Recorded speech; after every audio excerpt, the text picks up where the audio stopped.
नमस्ते। मैं आपका मिस्टर आज से आपको इकोनॉमिक्स का लेक्चर पर डे लिया करूँगा। ठीक है ना।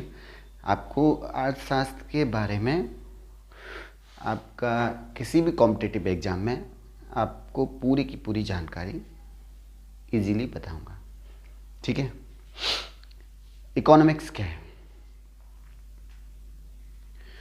इकोनॉमिक्स के जो फादर हैं या पिता कह सकते हैं, पिता थे इनके एडम स्मिथ, जिन्होंने पूरी तरह इकोनॉमिक्स को कहा था कि इकोनॉमिक्स एक धन के अकॉर्डिंग मॉनेटराइज होता है।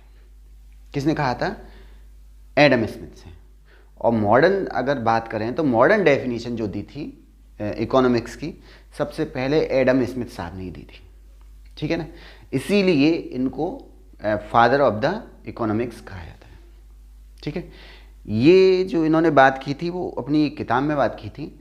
इसका जो किताब का नाम था, जो बुक का नाम था, वो था एन इंक्वायरी। ठीक है। Into the causes and nature of the wealth of the nation, यानी किसी राष्ट्र का धन। ठीक है ना। और इसी को शॉर्ट में बोलते हैं the wealth of the nation. किसी राष्ट्र का धन मतलब किस तरीके से संचित होता है, उसमें मतलब किस तरीके से आप स्टडी करेंगे। ठीक है ना। और किस तरीके से आप उसको ज़्यादा से ज़्यादा जमा कर सकते हैं। ठीक है ना। उसके कारण और उसकी प्रकृति के बारे में जानना ही जो है एडम स्मिथ ने अपनी किताब में विवरण किया है। किसका? वेल्थ का। और मॉडर्न टाइम में किया है। इसीलिए इनको, एडम स्मिथ साहब को, इकोनॉमिक्स का जनक या पितामह कहा जाता है। ये आपको क्वेश्चन पूछ सकता है, और ये पूछते भी हैं कि इकोनॉमिक्स का फादर कौन है? एडम स्मिथ साहब है। इन्होंने किस पे बात की है? किसको मैन कैटेगरी में रखा है? वेल्थ को। ठीक है ना।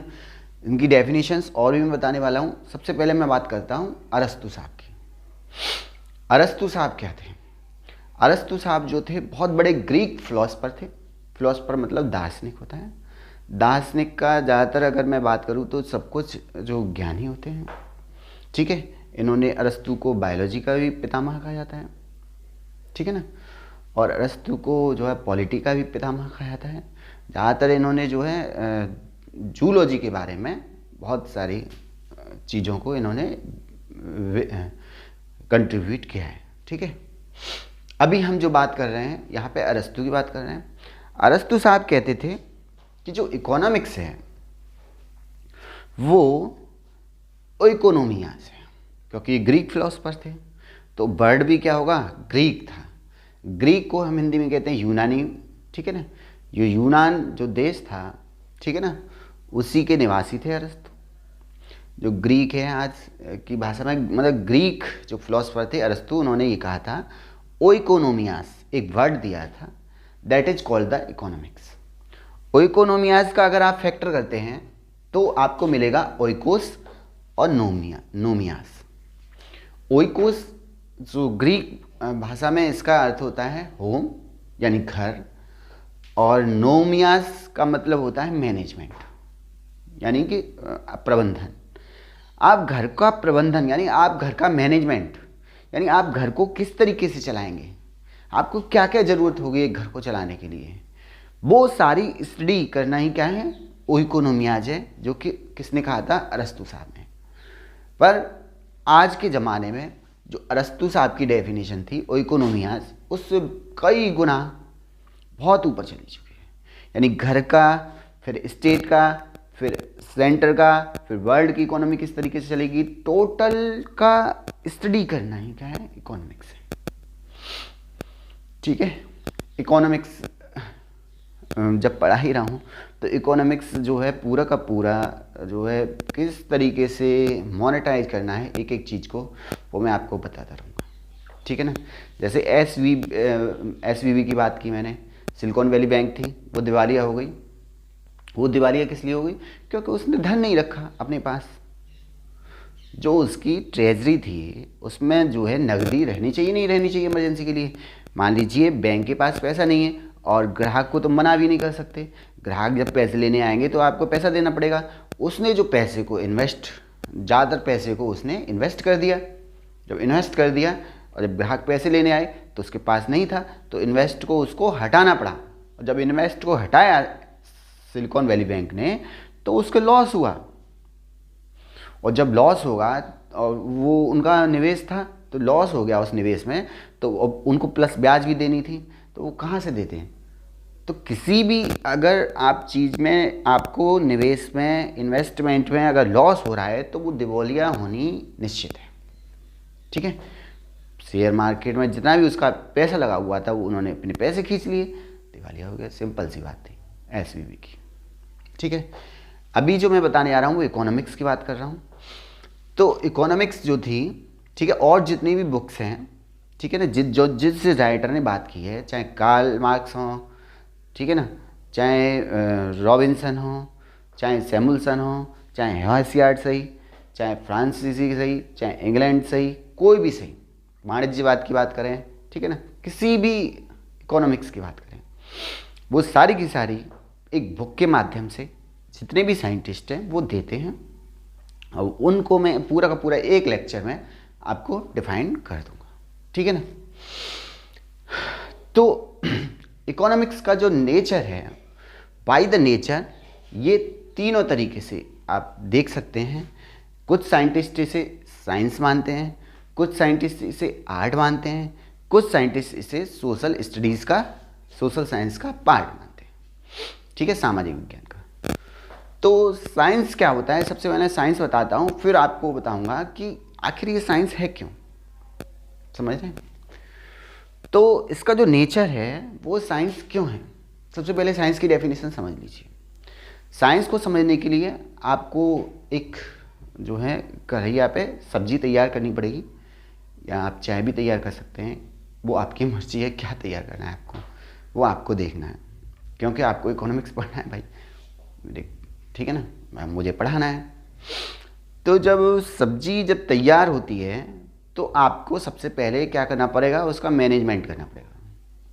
ठीक है, मैनेजमेंट का मतलब क्या है कि आपको नमक चाहिए, मिर्च चाहिए, और मसाला चाहिए, जो भी मसाला, जीरा चाहिए, तेल चाहिए, ऑयल चाहिए, ठीक है ना, कढ़ाई चाहिए, और कछली चाहिए उसको चलाने के लिए, और कढ़ाई में बनानी है तो कढ़ाई, और अदरवाइज़ कुकर में बनानी है तो कुकर चाहिए, वाटर चाहिए, आलू चाहिए, आलू को छीलने के लिए चाकू चाहिए, है ना, और गैस चाहिए।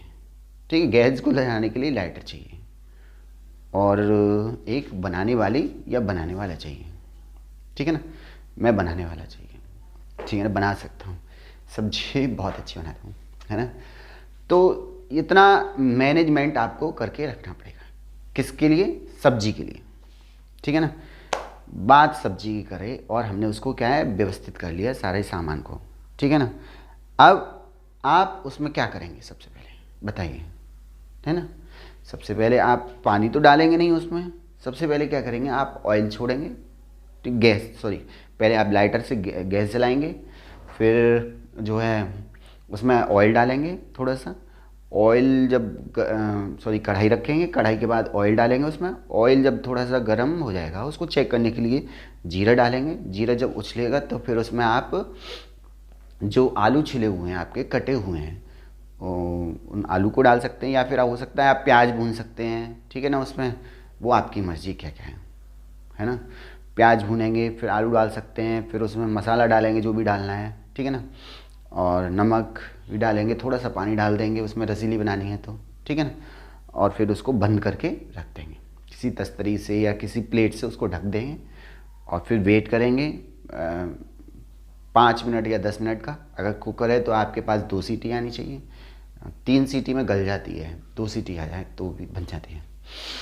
तो फिर वेट करेंगे, ठीक है ना, फिर उसके बाद आपकी जो है जब उसको चलाएंगे थोड़ा सा, और फिर वो आपकी सब्ज़ी तैयार है। फिर आप उसमें धनिया ऊपर से डाल के और उसको स्वादिष्ट बना सकते हैं। किसी की सब्ज़ी है ना, ये पनीर की बनाई, किसी की भी इसी तरीके से बना सकते हैं ना।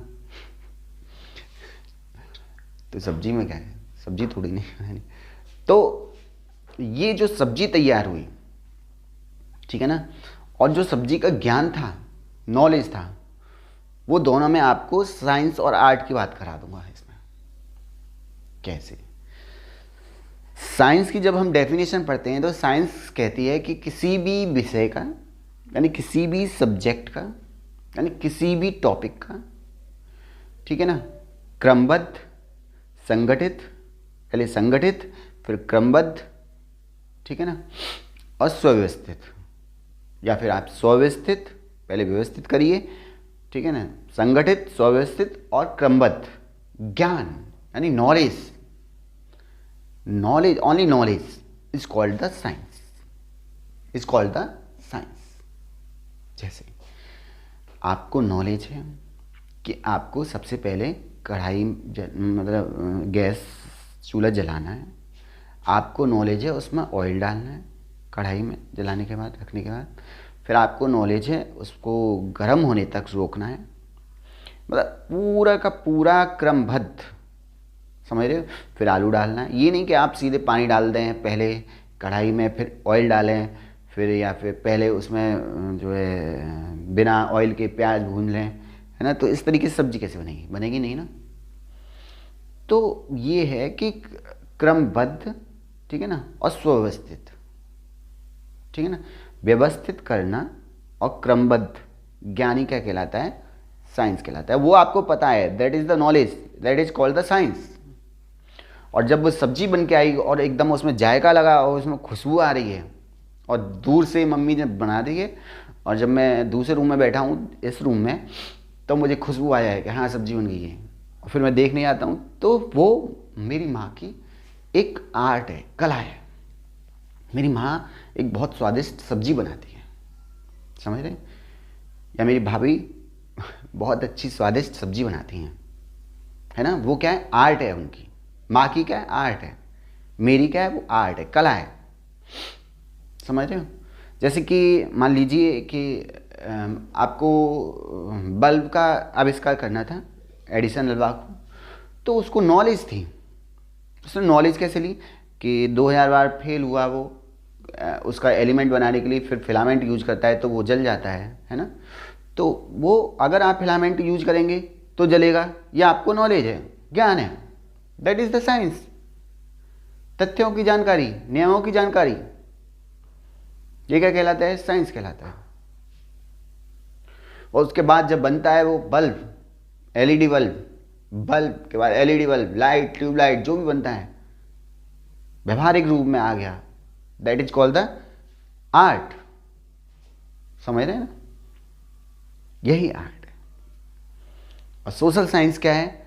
सोशल साइंस ये है कि आप समाज में जब देखते हैं कि क्या किस चीज़ का गरीबी है तो उसको दूर किस तरीके से किया जाएगा, अनएम्प्लॉयमेंट है तो उसको किस तरीके से दूर किया जाएगा, है ना, भुखमरी है, गरीबी में ही भुखमरी होती है, उसको किस तरीके से दूर किया जाएगा, पैसा कम है तो किस तरीके से आएगा नेशन के पास, किस तरीके से ग्रोथ होगा, that is the study of the science.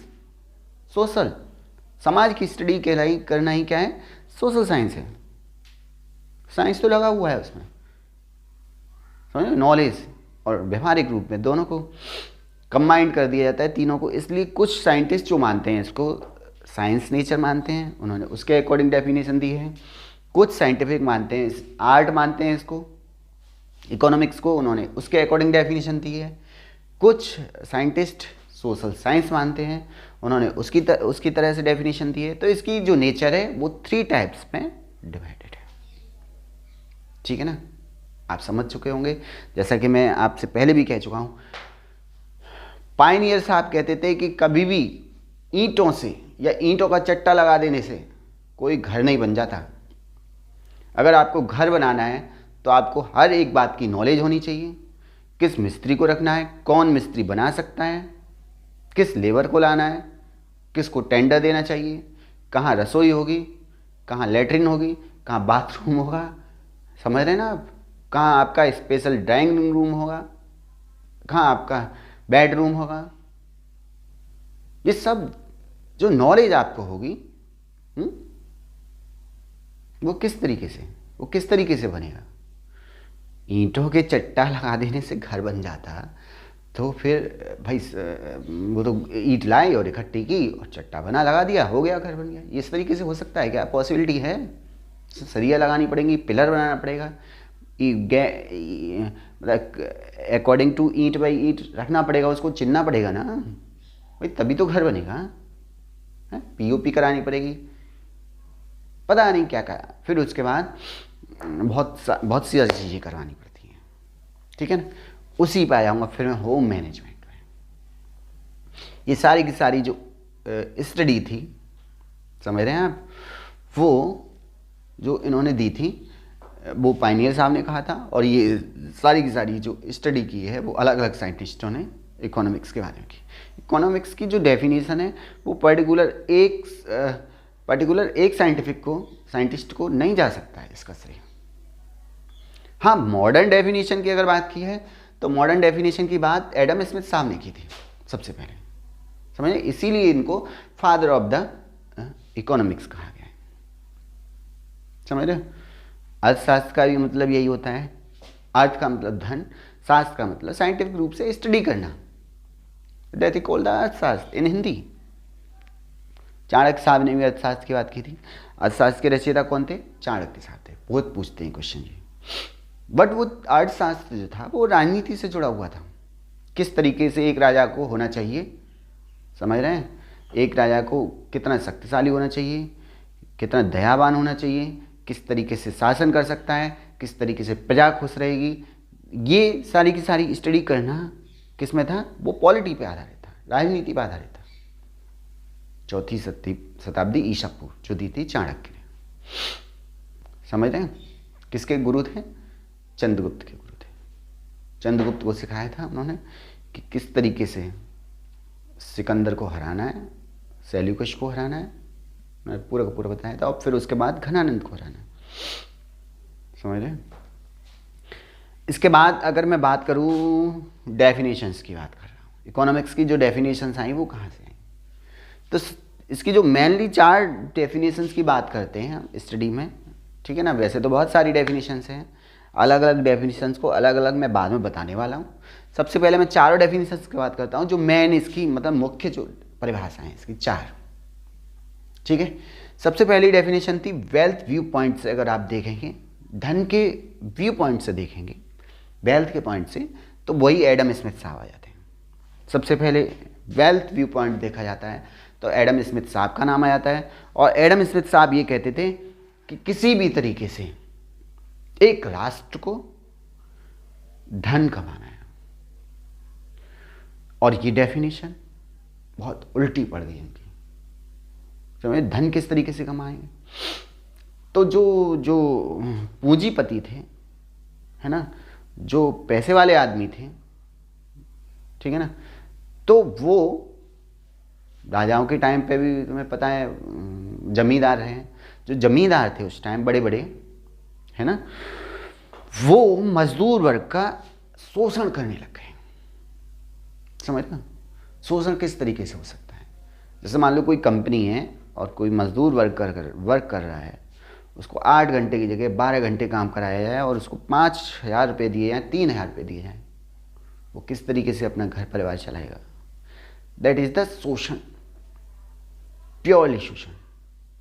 और शोषण किस तरीके से? धन के अकॉर्डिंग शोषण था कि जब जो फर्म मालिक थे, क्योंकि यूरोप में तो तभी भी कंपनियां चल रही थी, है ना, एडम स्मिथ के टाइम, जो फर्म मालिक थे वो जो है भेदभाव करने लग गए, समझ रहे हैं, अकॉर्डिंग टू वर्क। कैसे? जैसे कि मान लीजिए पुरुष होते हैं और महिलाएं होती हैं, जब वर्क कर रही थी तो उनको जो महिलाओं को जो वेतन था, समझ रहे, महिलाओं को जो इनकम दिया गया वो पुरुषों के इनकम से कम इनकम दिया गया, समझ रहे, पुरुषों से कम वेतन दिया गया, तो उनका शोषण होने लग गया। इनकी जो एडम स्मिथ साहब की जो वेल्थ व्यू जो डेफिनेशन थी वो बहुत ज़्यादा गलत होने लगी।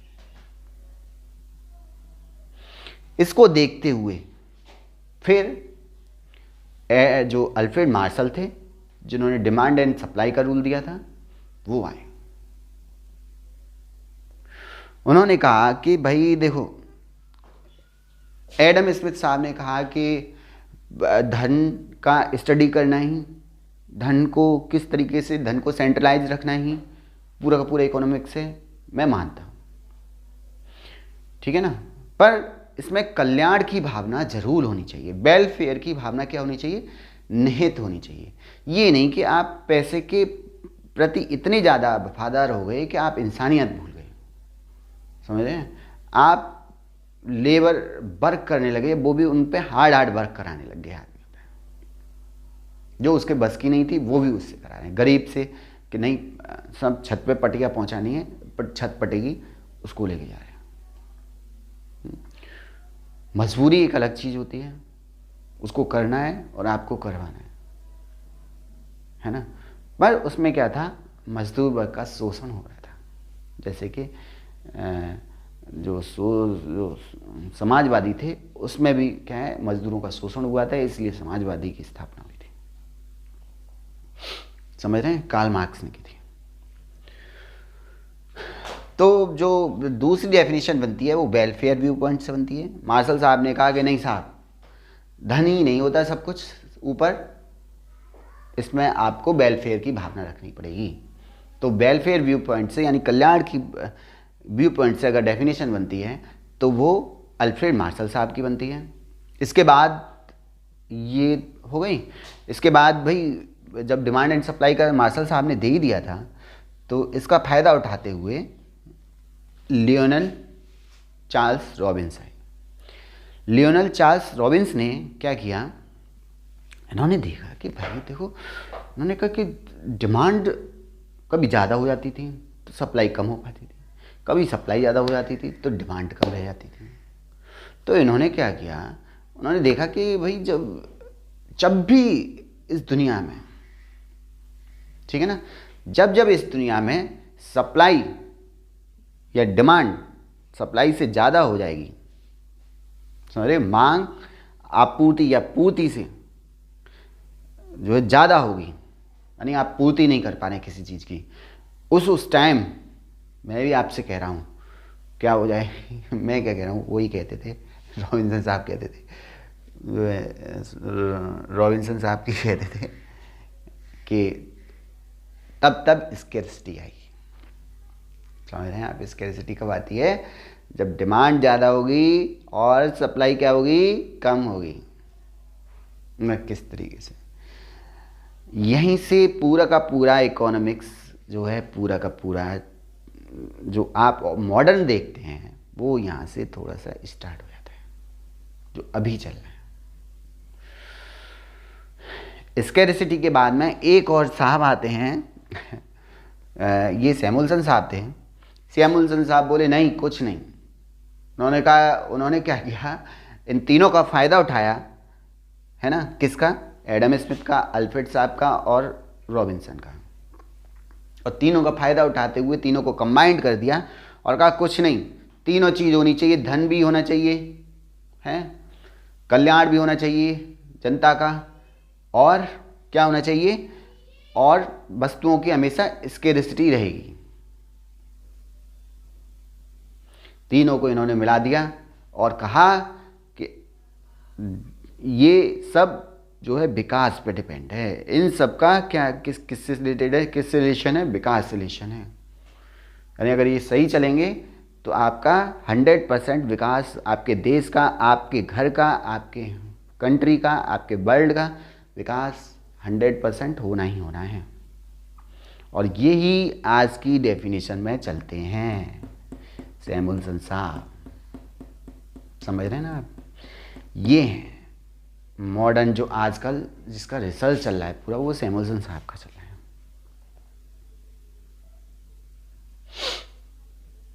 है ना। इसके बाद में जो पूरी की पूरी जो, देखो मैं एक कहानी सुनाता हूँ आपको, जो है, अब ये तो डेफिनेशंस की बात हो गई, किस किस ने कौन सी डेफिनेशन दी, और जो टोटल बुक रह गई है वो मैं आपको अलग लेक्चर में बता दूंगा। अभी मैं जो आपको बता रहा हूँ कि हमको जो घर का मैनेजमेंट है वो किस तरीके से करेंगे, ठीक है ना। या इकोनॉमिक्स का पूरा मतलब इकोनॉमिक्स को क्यों स्टडी करना चाहिए? देखो किस तरीके से क्यों करना चाहिए। एक्चुअली मैं थोड़ा अभी से पीछे जाता हूँ, समझ रहे हैं आप? पीछे का मतलब है पाषाण काल में जाता हूँ। इंसान उस टाइम खाना बदोश था, घुमक्कड़ था, उसे कोई मतलब नहीं था, सिर्फ उसको खाना था।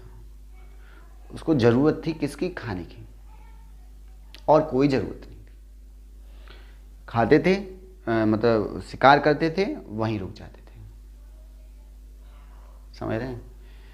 फिर थोड़ी थोड़ी उनकी जो जो चाहत थी या जो ज़रूरत थी, खाना खाना था उन्हें, वो धीरे धीरे अकॉर्डिंग टू मौसम, जब वो ठंडे प्रदेशों में पहुँचे तो उन्हें घर की ज़रूरत पड़ी, कपड़ों की ज़रूरत पड़ी, ठीक है ना? साफ जब ऊंचे पे पहुँचे तो उन्हें ऑक्सीजन की अच्छी ज़रूरत पड़ी। तो उन सब की जब ज़रूरतें पड़ी तो ये जो आदमी को जीने के लिए, भाई जीना ही पड़ेगा ना ठंडे प्रदेशों में। अगर मकान नहीं बनाएंगे आप तो भाई वैसे ही ठंड में मर जाओगे, बताइए।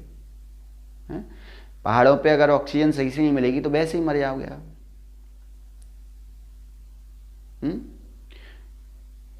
बताइए, आजकल अगर आप गरम खाना नहीं खाएंगे या आप पका के खाना नहीं खाएंगे, कच्चा खाना खाएंगे, तो वैसे ही आपको इतना रिएक्शन हो जाएगा, तो आप वैसे ही डेड रहेंगे। जो आपके जीने के लिए ही मतलब बहुत ज़्यादा कंपलसरी है, जिसके बिना आप जी नहीं सकते, that is called the needs.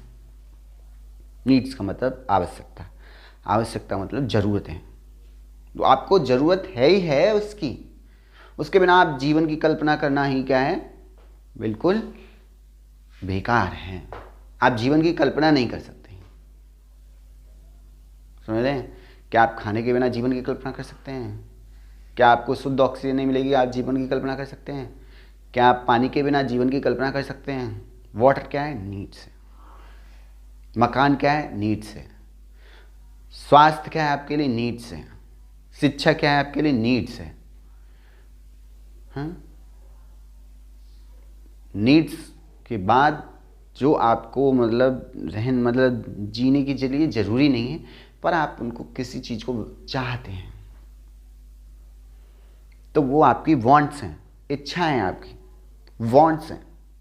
जैसे जब वो पाषाण काल में थे तब उन्हें इच्छा हुई, इच्छा ही किस में बदल जाती है आगे जाके? ज़रूरत में, नीड्स में। अगर आपकी नीड्स नहीं होगी तो फिर कभी आपकी डिमांड नहीं आएगी, समझ रहे हैं? तो चाहत हुई उनकी कि हमें भाला बनाना है, शिकार करने के लिए भाला बनाना है। तो उन्होंने पत्थर को नुकीला किया, और पत्थर को नुकीला करके पत्थर को ही पहले तो नुकीले पत्थर से मारने लग गए, शिकार करने लगे। पहले वो हाथ से करते थे तो हाथों से प्रॉब्लम होती थी, उन्होंने पत्थरों से पत्थर मारना चालू कर दिया। उन्होंने फिर भी बीमार होके जब मरने लग गए तो उन्हें लगा कुछ गड़बड़ है। जैसे भी हुआ वो, उन्होंने जब पत्थरों से पत्थर घिसे तो आग का आविष्कार हुआ, तो उसे भून के खाने लग गए शिकार को, समझ रहे हैं? फिर उन्हें कहा कि भाई मैं जो है हमें जो, फिर उन्हें धातु मिली, कांसा मिला, तांबा मिला, तांबे के औजार बनाए उन्होंने, उससे मारने लगे। कपड़े के लिए जो छाल होती थी उनकी पेड़ों की, उन्हें पहनने लग गए, पेड़ों के पत्ते पहनने लगे, पूरे शरीर पे तन ढकने लग गए, जो विंटर से बचने के लिए, ठंड से बचने के लिए, कोल्ड से बचने के लिए। फिर उन्होंने जब बड़े बड़े पहाड़ देखे तो उनके अंदर काट काट के गुफा में रहने लग गए। फिर उन्हें ज़रूरत पड़ी तो फिर वो जो है जो पेड़ पौधे थे उनसे फल वगैरह खाने लगे। फिर उन्हें देखा कि भाई जो है मतलब पहिए को गोल किया उन्होंने, पहिए का आविष्कार हो गया, गाड़ी बन गई। फिर कुत्ते को साथ रखने लग गई। ये क्या थी? ये चाहते थी। ये चाहते ही किस में डेवलप हो रही थी? धीरे धीरे धीरे धीरे किस में हो रही थी? ज़रूरतों में। हर चाहत ज़रूरत में बदले ये ज़रूरी नहीं है, पर हर ज़रूरत को डिमांड में बदलना ही पड़ेगा। अगर आपको खाने की ज़रूरत है तो आप खाना खाएंगे ही। अगर खाने के बिना मतलब आपको डिमांड रखना ही पड़ेगा। आपको किसी भी तरीके से रोटी को भून मतलब बना के आटा मल के खुद ही खाना पड़ेगा चाहे। तो ये सारा का सारा जो वांट्स और नीड का खेल था वही इकोनॉमिक्स कहलाया। मैं आपको जो नीड एंड वांट्स बता रहा हूँ, वांट्स एंड नीड बता रहा हूँ, उसी का सारा खेल है इकोनॉमिक्स में, और किसी का खेल नहीं है। समझे आप किस तरीके से कि मैं फिर उसी डेफिनेशंस पे आ जाता हूँ अरस्तु साहब की पे। अरस्तु साहब ने कहा था कि जो ओइकोनोमियाज है, ओइकोनोमियाज क्या कहा था उन्होंने? ये कहा था कि घर का प्रबंधन, home management is called economics. तो घर का प्रबंधन किस तरीके से करेंगे? आप मान लीजिए कोई नया घर बनाते हैं, ठीक है ना, ईंटें वगैरह लाके, ईंटें ही मान लीजिए, चलो ईंटों की आपको क्या है ज़रूरत है घर बनाने के लिए। घर आपका जब कंप्लीट हो जाता है तब आपको उसमें चाहते होंगी किसकी? आपको जो है गैस चाहिए, गैस चाहिए, या आप चूल्हे पे बना सकते हैं, वो आपके पास ऑप्शनल है।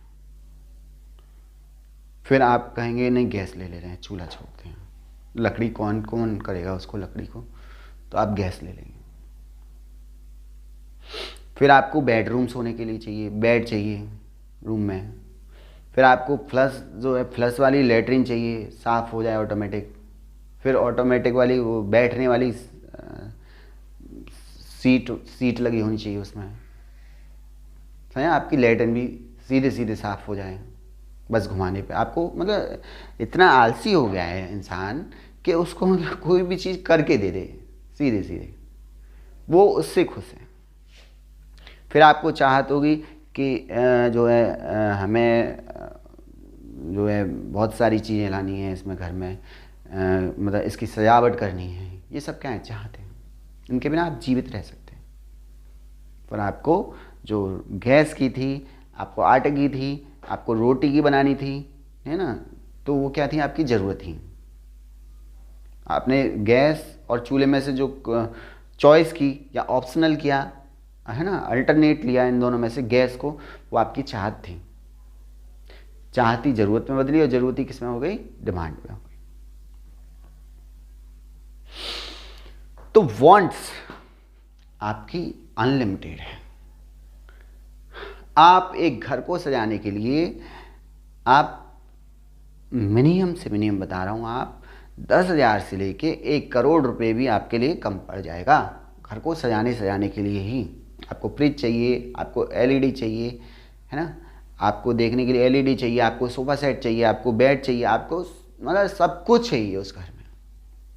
एयर कंडीशनर चाहिए गर्मी से बचने के लिए, फ्रिज चाहिए कुछ सब्जी रखने के लिए। ये सारी की सारी क्या हैं? ये सारी की सारी जो हैं वो आपकी चाहत है। वही जो ज़रूरत है, वो जो चाहत है वही ज़रूरत में बदली, और ज़रूरत ही किस में बदल गई? डिमांड में बदल गई। आपके पास ज़्यादा पैसा है तो आप बेड में भी चॉइस कर सकते हैं। हो सकता है आपके लिए बेड जो है डिजाइन वाला हो, जबकि नॉर्मली आप खटिया पे भी सो सकते हैं। नहीं, पर बेड चाहिए। दैट इज कॉल्ड आपकी वांट्स। समझे? आपको पीने के लिए प्योरीफाइड वाटर चाहिए, जबकि शुरुआत में जो थे नल भी नहीं थे, कुआं से पानी निकाल के पी जाते थे। दैट इज द ज़रूरत। अब आपको क्या चाहिए? नहीं, फिल्टर चाहिए, इतना इसमें कैल्शियम होना चाहिए, इसमें पोटेशियम होना चाहिए, इतना मैग्नीशियम होना चाहिए। क्या मतलब? आपको पूरा का पूरा जो है प्योर पानी चाहिए।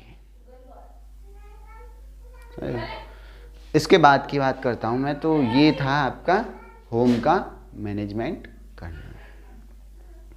होम का मैनेजमेंट हो जाता है जैसे मान लीजिए, और वो जो आपकी ज़रूरत और जो चाहत थी, जो चाहत और ज़रूरत थी, वो सारी की सारी तब्दील हो रही थी डिमांड में। और डिमांड जो तब्दील हो रही थी, वो डिमांड आप सिर्फ कर सकते हैं तो इस दुनिया में 2 ही चीज़ों की कर सकते हैं, समझ लो, या तो गुड्स की या फिर किसकी? सर्विस की। इसके अलावा आप दुनिया में किसी चीज़ की डिमांड नहीं कर सकते।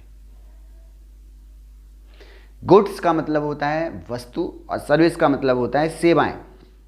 गुड्स आपको देखी जा सकती हैं, टचेबल होती हैं, आप उनको छूकर देख सकते हैं, ठीक है ना, दिखेंगी आपको।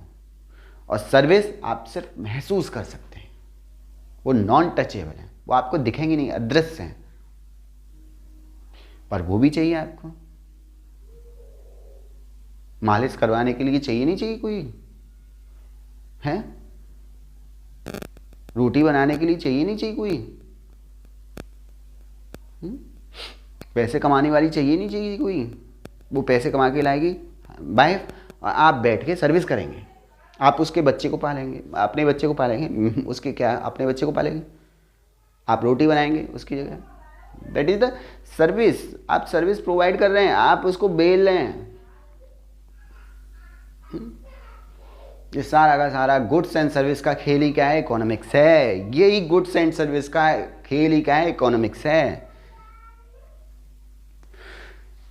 गुड्स एंड सर्विस आपको लिमिटेड मिलेंगी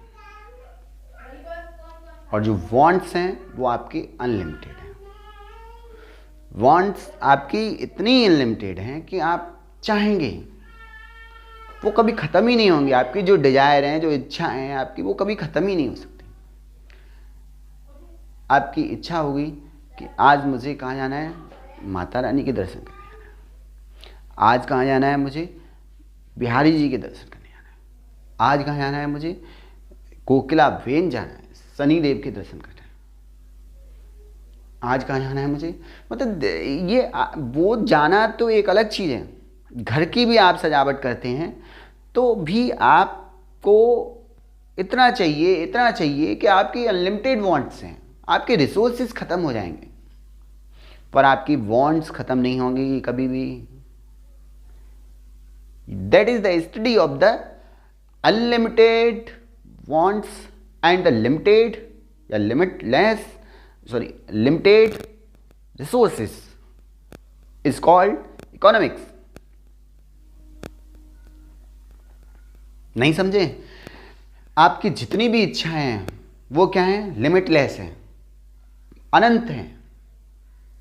आप चाहते हैं अच्छी चेयर हो आपके पढ़ने के लिए, आप चाहते हैं अच्छी टेबल हो आपके लिए, आप चाहते हैं कि लाइट लगी हो, आप पता नहीं क्या क्या ऊपर वाली लाइट हो, आप इतना मतलब इतना एक घर को सजाने के लिए आपकी जब से जन्म लिया है इस धरती पर तब से वांट्स ही वांट्स है। मैंने कहा ना कि जब जन्म लिया था तब कुछ साल तो आदमी सिर्फ खाने के लिए घूमता था, खाना बदोश था, जंगलों में घूमता रहता था, और उसकी फिर वांट्स धीरे धीरे बढ़ने लगी। उसे पकाकर खाना था, उसे फसल उगानी थी, उसे वो फसल को मतलब एक स्टेबिलिटी लानी थी, उसे घर बनाना था, स्टेबिलिटी जीने लग गया।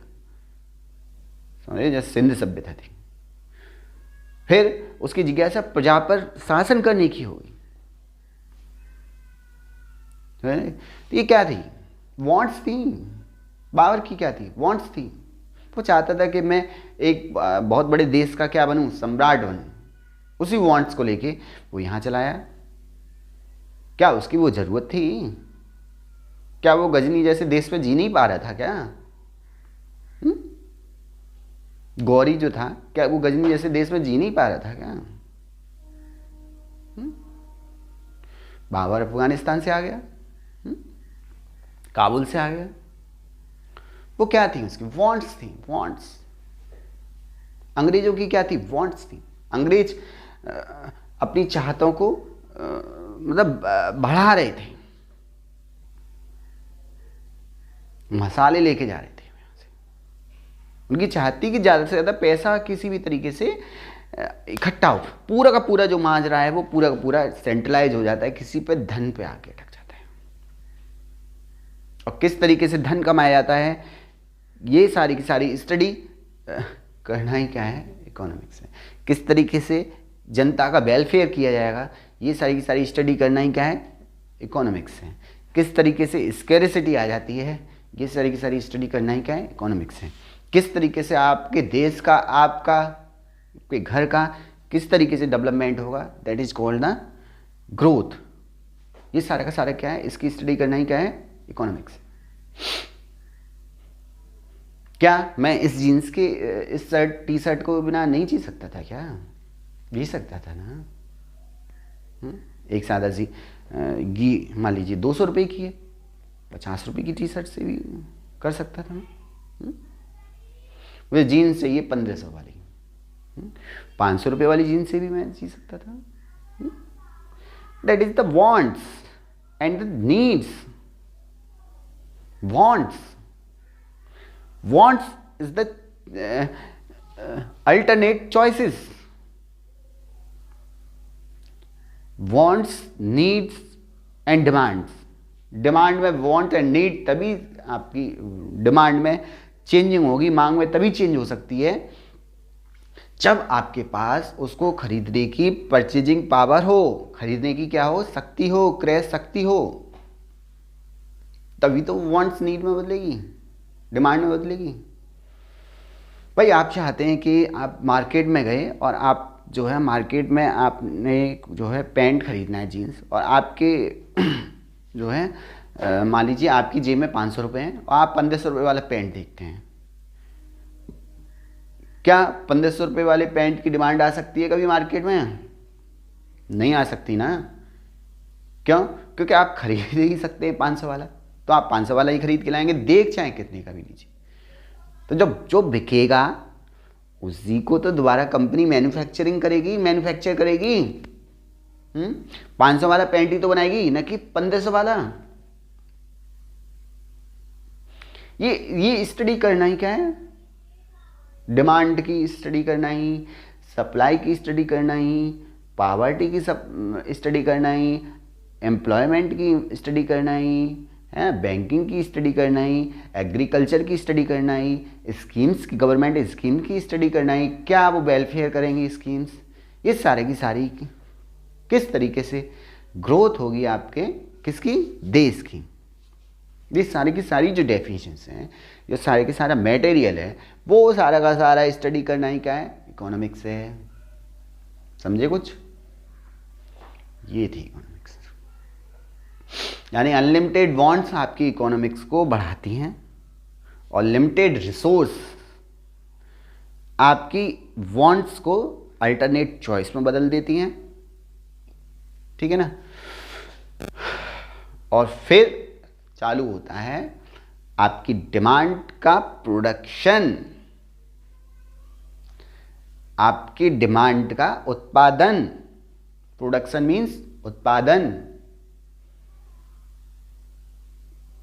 समझ रहे हैं? और उत्पादन जो होगा वो उत्पादन में क्या कारक हैं, उसके क्या फैक्टर ऑफ प्रोडक्शन है, क्या उसके क्षेत्र हैं, ये 4 चीजें उसमें चाहिए। फैक्टर ऑफ प्रोडक्शन मैंने आपसे पहले भी कह चुका हूं कि आपका जो इकोनॉमिक्स में अगर आपने फैक्टर ऑफ प्रोडक्शन जान लिया तो आपको पूरी इकोनॉमिक्स में इस तरीके से पढ़ा दूंगा कि मान लीजिए कि इकोनॉमिक्स कुछ है ही नहीं। फैक्टर ऑफ प्रोडक्शन आपको जानने के लिए ये 4 चीज़ें आपको ध्यान देना पड़ेगा। सबसे पहले मान लीजिए आप वही सब्जी को ले लीजिए। आप सब्जी कहीं बनाएंगे तो नहीं, आपको क्या सब्जी बनाएंगे तो आपको लैंड तो चाहिए ना, चाहिए। या आपको घर में बनाएंगे, नहीं बनाएंगे किसी भी चीज़ को। मैं इसको ना लेके एक एग्जाम्पल ले रहा हूँ। मान लीजिए मैं एक नाई हूँ, मुझे नाई की दुकान खोलनी है, मुझे मेरी दाढ़ी बड़ी हो गई है, मुझे दाढ़ी भी कटवानी है, मुझे मूछ भी कटवानी होती है उसमें साथ साथ। तो जब मैं नाई की दुकान खोलूँगा तो मुझे क्या चाहिए? सबसे पहले मुझे दुकान के लिए स्पेस चाहिए, space space space space. That is the land. Land पे भी क्या बना होना चाहिए? रूम बना होना चाहिए, रूम रूम रूम। वो दुकान टाइप में हो, ऐसा भी नहीं कि मतलब जहाँ कस्टमर आसानी से आ सके, वो मुझे दुकान चाहिए, वो मुझे जगह चाहिए, वो मुझे लैंड चाहिए। That is the factor of production, land. सबसे पहले क्या होती है? भूमि होती है। फिर मुझे क्या चाहिए साहब? फिर मुझे चाहिए जो है शीशा चाहिए, जो है समतल दर्पण चाहिए मुझे। और मुझे क्या चाहिए, पीछे भी चाहिए प्लेन मिरर। और मुझे क्या चाहिए, और मुझे चाहिए कुर्सियाँ चाहिए। और मुझे क्या चाहिए, अच्छी सी कुर्सी चाहिए, वहाँ तक पहुँच सके, आराम से देख के बैठ सके। और क्या चाहिए, उस तरह चाहिए। और क्या चाहिए, जो है ब्लेड चाहिए उसमें लगाने के लिए, रेज़र चाहिए। रेज़र में भी क्या है, ब्लेड चाहिए, कैंची चाहिए। और छिकनाने के लिए क्रीम पाउडर, पता नहीं क्या क्या चाहिए, खट खट खट खट। और पूंछने के लिए क्या चाहिए, टॉवल चाहिए छोटी सी। और उस अगर बाल कटवाने तो फिर पूरा का पूरा माजरा चाहिए। इतना सब सामान लेके बैठता हूं मैं, तो जाके मेरी दुकान चलेगी, तब जाके मेरे पास मनी आएगी। तो वो जो आपको चाहिए उस तरह चाहिए कि वो कुर्सी चाहिए, शीशा चाहिए, है ना, रेजर चाहिए, ब्लेड चाहिए, वो सारा का सारा आपका जो है वो कैपिटल है, वो आपकी पूंजी है, वो आपको पैसे कमा के देगी। Money is not the factor of production, but money जो है, मनी के सहारे, मनी जो आपको, जो भी चीज़ आपको मनी कमा के दे रही है, यानी पैसा कमा के दे रहा है, वो आपकी कैपिटल है। मनी इज नॉट कैपिटल, है ना। बच्चे क्या करते हैं, मनी को क्या समझते हैं कि भाई कैपिटल है, पैसा क्या है, कैपिटल है। अगर मैं पैसे को उत्पादन कर दूं, खूब सारा उत्पादन कर दूं, तो क्या मेरी ज़रूरतें और नीड्स पूरी हो जाएंगी? क्या नहीं हो सकती ना। मैंने कहा जो वांट्स एंड नीड है वहीं से स्टार्टिंग होती है इकोनॉमिक्स की। अगर वांट्स एंड नीड्स, आपकी जो ज़रूरतें हैं वो आपकी पूरी नहीं हो रही, तो फिर वो किस बात का प्रोडक्शन। पैसे ज़्यादा नहीं, पैसे छापते रहो, उसे क्या खाऊंगा मैं? नहीं खा सकता ना। उसे क्या जनता में बांटूंगा? उससे मेरी नीड, क्या ज़रूरत हो जाएगी पूरी? क्या मुझे फ्लैश वाले लेटरिन मिल जाएगा, फुर्र बटन दबाने पे वो पूरा कोई साफ़ हो जाए? क्या मुझे बैठने वाली सीट लग जाएगी उसमें? पैसे से कैसे आएगी? प्रोडक्शन से आएगी ना, पैसे के सहारे से आएगी। Help of the production by the money, but not factor of the production of money. Factor of the production of money, capital is the product, मतलब कैपिटल जरूर है उसका फैक्टर। एक मैं किसान हूं, है ना, तो मुझे जब भूमि जोतनी है, भूमि तो हो गई, उसमें लैंड हो गई मेरे पास। अब मुझे कैपिटल, दूसरा कारक क्या होता है इसका, कैपिटल। तो कैपिटल मुझे क्या चाहिए भाई, कैपिटल चाहिए मुझे बीज। बीज से ही तो मैं बाद में आगे पैसे कमाऊंगा आगे चल के। भाई गेहूं है तो गेहूं के बीज डालूंगा, तभी तो वो गेहूं आएंगे बाद में। मुझे क्या चाहिए, ट्रैक्टर, वो क्या है, कैपिटल है मेरा। मुझे क्या चाहिए, फावड़ा। मुझे क्या चाहिए, पाखी बनाने के लिए पाखी वाली मशीन। मुझे क्या चाहिए, पानी लगाने के लिए tube well. That is the capital. समझ रहे ना आप? बिना पानी के क्या मुझे पैसे मिलेंगे? नहीं मिलेंगे ना। अगर पानी लगाया तभी तो पेड़ बड़े होंगे।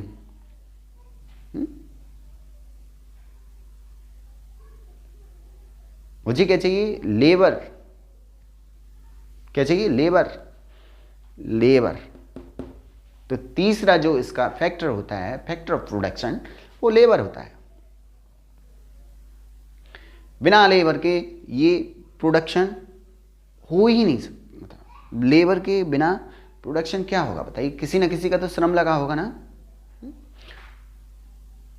मुझे जोतना है, उसमें खेत को जोतना है, तो मेरा श्रम लगेगा ना उसमें। मेरी लेबर लगेगी ना उसमें। मुझे उसे कटवाना है तो लेबर लगेगी ना उसमें। जो नाई था, नाई की दुकान में जब वो खुद काटेगा, उस मेहनत करेगा, तभी वो लेबर होगी, उसका श्रम होगा, है?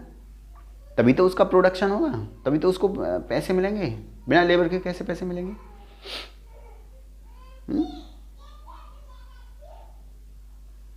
फिर आता है चौथा, जो उसका फैक्टर प्रोडक्शन का जो फैक्टर है वो है एंटरप्रेन्योरशिप, यानी उद्यमिता, यानी उद्यमी। अब मैं बाल काटने वाला नहीं था, और जब मैंने बाल काट दिए, दाढ़ी बना ली, तो मुझे किसकी हुई इनकम? पैसे की, वेल्थ की। और मैंने क्या प्रोडक्शन किया? सर्विस दी। मैंने कहा प्रोडक्शन से जो आपका जो प्रोडक्ट उत्पन्न होता है, यानी उत्पाद जो बनता है, उसका उत्पादन से वो दो रूप में बन सकता है, या तो आपका गुड्स के रूप में बन सकता है या फिर सर्विस के रूप में बन सकता है। इसके अलावा किसी में नहीं उसका प्रोडक्शन हो सकता। या तो आपको गुड्स मिलेगी या सर्विस मिलेगी, गुड्स मिलेंगी, सर्विस मिलेगी।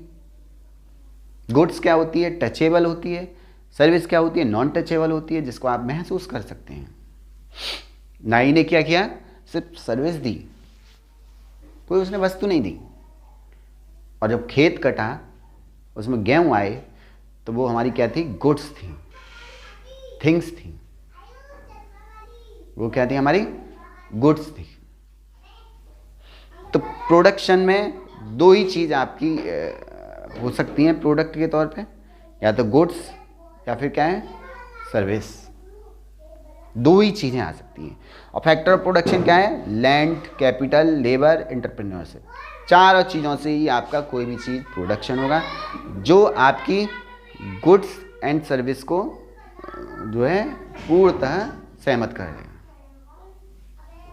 पूर्णतः क्या करेगा? उनको पूर्णतः सहमत कर सकता है, प्रोडक्शन कर सकता है इनका। समझ रहे हैं? मान लीजिए कि आप एक चाय की दुकान खोलते हैं, तो आपको क्या चाहिए? सबसे पहले लैंड चाहिए, फिर आपको क्या चाहिए? कैतली चाहिए, चाय की पत्ती चाहिए, अदरक चाहिए, दूध चाहिए। ये सारा का सारा क्या है? कैपिटल है,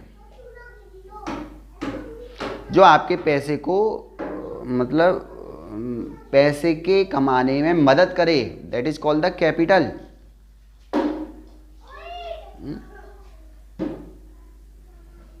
फिर आप क्या करेंगे? जो है उसको श्रम करेंगे, लेबर देंगे, उसमें आग लगाएंगे। भाई तुम्हारा ही तो लेबर लगेगा उसमें पूरा, फिर आप ही पैसे कमाएंगे उसमें। वो आपका क्या हो गया? एंटरप्रेन्योरशिप। वो क्या हो गया? आपका एंटरप्रेन्योरशिप हो गया।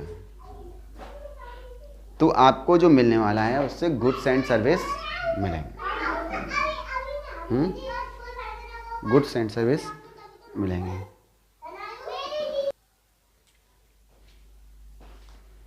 तो यही था प्रोडक्शन।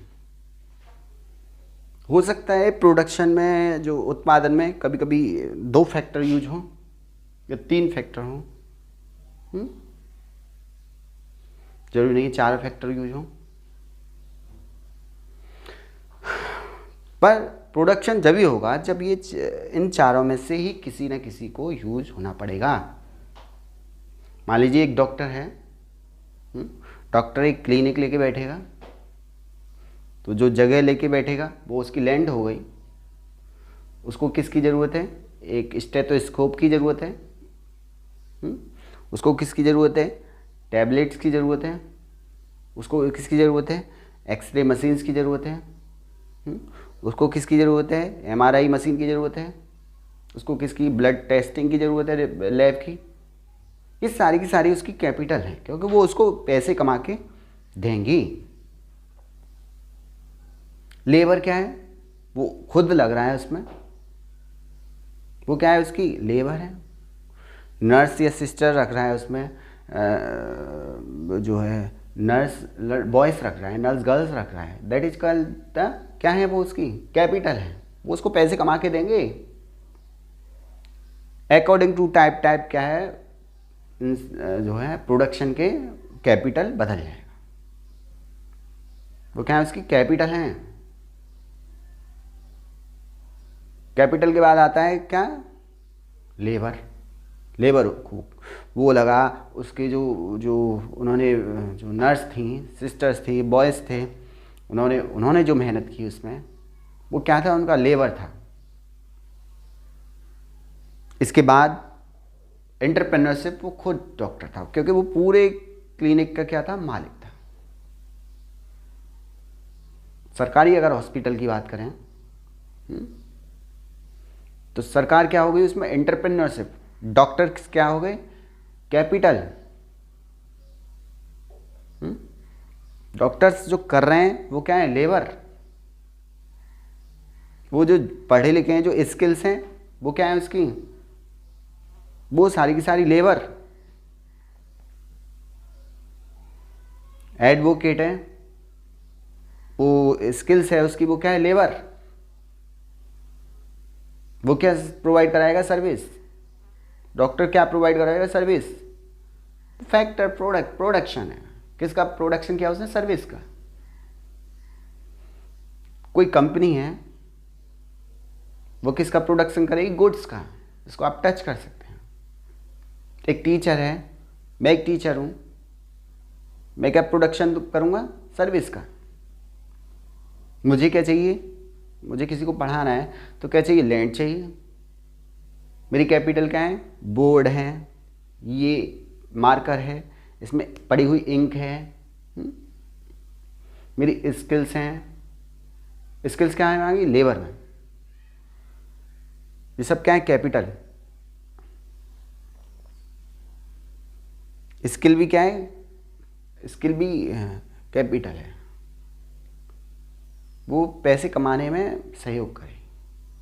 और लेबर क्या है, मुझे अगर ह्यूमन कहीं पे भी जो है ह्यूमन मेड हो गया, यानी ह्यूमन का कहीं पे भी सहारा लग गया, तो वो उसका श्रम हो गया।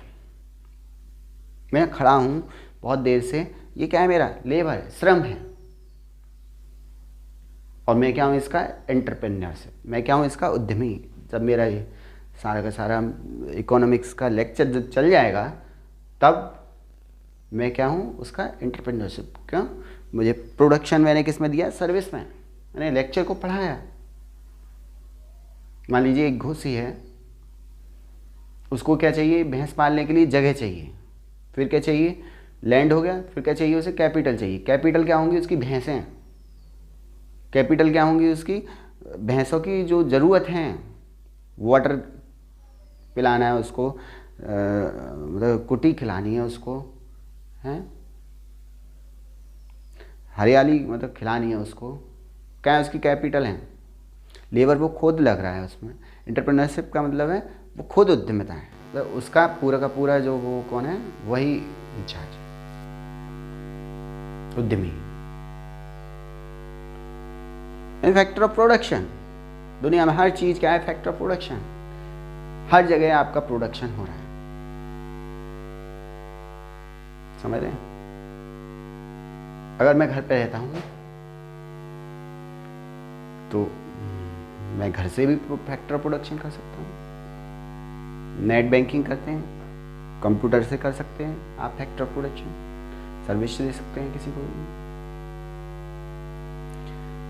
प्रोडक्शन के बिना कोई भी प्रोडक्ट तैयार नहीं होगा। प्रोडक्ट जो तैयार होगा वो गुड्स एंड सर्विस में तैयार होगा। गुड्स एंड सर्विस में जो तैयार होगा वही आपका देश का क्या करेगा, डेवलपमेंट करेगा, यानी ग्रोथ करेगा, विकास करेगा। यही इसकी मॉडर्न डेफिनेशन थी। और प्रोडक्ट, अब लैंड भी कई तरीके की हो सकती है, प्रोडक्ट भी कई तरीके का हो सकता है, गुड्स भी कई तरीके की मिलेंगी आपको, है ना। किस तरीके की गुड्स होंगी, किस तरीके की उसकी मांग होगी, किस तरीके की सप्लाई होगी, है ना। प्राइस क्या है, किस तरीके की सर्विस है, वो सारा का सारा मैं आपको नेक्स्ट लेक्चर में बताऊंगा, क्योंकि लेक्चर जो है बड़ा हो रहा है थोड़ा सा, इसलिए। अभी आपने जो सुना होगा GDP, what is the GDP? Full form as the growth domestic product. GNP, growth national product. NNP, net national product. मैं इसको इसलिए बोल रहा हूँ, पीछे आप देख रहे होंगे सारा का सारा क्या लगा हुआ, प्रोडक्ट। प्रोडक्ट का मतलब है उत्पाद। उत्पाद कहाँ से आएगा, उत्पादकता से, प्रोडक्शन से। प्रोडक्ट किस में मिलेगा, या तो गुड्स होंगी या सर्विस होंगी, गुड्स होंगी या सर्विस होंगी। गुड्स एंड सर्विस कहाँ से आएंगी, जब इच्छा होगी, जरूरत होंगी, इच्छा होगी, जरूरत होंगी, नीड्स होगी, वांट्स होगी। नीड्स एंड वांट्स किस में आ जाएगी, मांग में आ जाएगी, डिमांड में आ जाएगी। डिमांड में कब आएगी, जब आपके पास परचेजिंग पावर होगी, जेब में क्या होंगे, पैसे होंगे। उसी के अकॉर्डिंग मैं आपको जो है कितने तरीके की गुड्स हो सकती हैं, है ना, कितने तरीके से ये भी बता सकता हूँ मैं आपको। लैंड हो सकती है, कैपिटल, ये भी कई तरीके की हैं। तो सारा का सारा अब कल नेक्स्ट लेक्चर में आएगा। इससे आगे का टॉपिक जो है मतलब इनकम किस तरीके से हो सकती है ना, सेक्टर ऑफ द, ये तो फैक्टर थे, है ना, फैक्टर है ये, फैक्टर क्या है ये, फैक्टर। और आगे क्या बताऊंगा आपको, sector, primary sector, secondary sector, tertiary sector, fourth भी सेक्टर हो सकता है, बहुत सारे सेक्टर हैं। पर जो मेनली कितने हैं, 3 सेक्टर हैं। ऐसे ही यहाँ पे फैक्टर ऑफ प्रोडक्शन मेनली कितने हैं, 4, land, capital, labour, entrepreneurship. Definition कितने टाइप से जो मेनली है वो कितने तरीके से, 4 टाइप से। वैसे कितनी है, बहुत सारी डेफिनेशन है ना। तो आज के लिए इतना ही, थैंक यू। आई होप, मैं समझता हूँ कि आज आपको इकोनॉमिक्स क्या है इसके बारे में आपको नॉलेज हुई होगी, और इकोनॉमिक्स को क्यों पढ़ना चाहिए वो भी आपको नॉलेज हुई होगी। क्यों पढ़ना चाहिए, क्योंकि आप एक पूरे घर को मैनेजमेंट करेंगे, आप किस तरीके से पैसे कमाएंगे, आपको किस चीज़ की ज़रूरत है, आपको किस चीज़ को मतलब ये अल्टरनेटिवली छोड़ना चाहिए। जैसे मान लीजिए आपको बाइक न खरीद के किसी बच्चे की फीस जमा करनी है, किस तरीके से आपको घर चलाना है, मैनेजमेंट करना है, इसके लिए आपको इकोनॉमिक्स की ज़रूरत है। जैसे मान लीजिए एक मैंने इसमें एग्जांपल ले रखा था, वांट्स में किसकी होगी आपको, वांट्स एंड नीड्स किसकी होगी आपको, गुड्स एंड सर्विस की। मान लीजिए 4 व्यक्ति हैं, A B C D। D मान लीजिए कोई बहुत बड़ा बिजनेसमैन है, अंबानी मान लीजिए, मुकेश अंबानी, है ना, कोई भी मान सकते हैं, आपकी मर्जी है, अडानी मान लो, कोई मान लो। साइकिल, सबसे पहले गुड्स की बात कर लेना। गुड्स में आपको मिला साइकिल, साइकिल को आपकी ज़रूरत है। साइकिल A खरीद सकता है, B भी खरीद सकता है, C भी खरीद सकता है और D भी खरीद सकता है। ओके, इतना उनके पास क्या है, पैसा है। मोटरसाइकिल हर कोई नहीं खरीद सकता, A नहीं खरीद सकता, B खरीद सकता है, C खरीद सकता है, D खरीद सकता है। कैपेबिलिटी है उनके पास, परचेजिंग पावर है, इसलिए। फिर मोटरसाइकिल से ज़्यादा पैसा किस में लगेगा, कार में। तो कार को A नहीं खरीद सकता, B नहीं खरीद सकता, C खरीद सकता है, D खरीद सकता है। फिर एरोप्लेन, एरोप्लेन को A नहीं खरीद सकता, B नहीं खरीद सकता, C नहीं खरीद सकता, D खरीद सकता है। D एरोप्लेन, भाई मुकेश अंबानी, इनके लिए क्या है एरोप्लेन खरीदना, कोई है? क्या मैं खरीद सकता हूँ एरोप्लेन, नहीं खरीद सकता। मैं कार खरीद सकता, नहीं खरीद सकता। ये गुड्स हैं, वांट्स के अकॉर्डिंग हम चॉइसेस करते हैं। फिर अर्थ, और ये देख रहे हो, limited, wants, limited, need and wants, unlimited, unlimited and goods and service, या ह्यूमन रिसोर्सेज बोल सकते हैं, क्या है, लिमिटेड। क्या ऐसा पॉसिबल है कि सारे की सारी जितने भी इंसान हैं उन सब के लिए साइकिल बना दिया है? चलो पॉसिबल मान भी लो, तो भाई एक ना एक दिन तो क्या है, पूरा का पूरा जो और भी उनकी भाई ज़रूरत है, चाहते हैं, जरूरी थोड़ी नहीं है इसमें पूरा का पूरा इसमें जो है लोहा लगा दिया जाए, आयरन लगा दिया जाए। भाई मोटरसाइकिल बनानी है, कार बनाना है, जिसकी डिमांड आएगी वो सारा का सारा बनाना ही ना बनाना। आपको आईफोन ज़रूरत है या चाहते हैं? चाहते हैं। अब सादा फोन जो टच वाला आता था उससे भी जी सकते हैं, जी क्या बातें कर सकते हैं ना, वो ज़रूरत नहीं है अब। क्या है वो? चाहत है। टच वाला भी क्या है? चाहत है। समझ रहे? यही सब कुछ था आज के लिए। और जितना भी जो साइंटिस्ट हैं या उनकी बुक्स हैं वो एक अलग लेक्चर में आपको बता दूंगा। आज के लिए इतना ही। थैंक यू, धन्यवाद, नमस्ते, नमस्ते सर।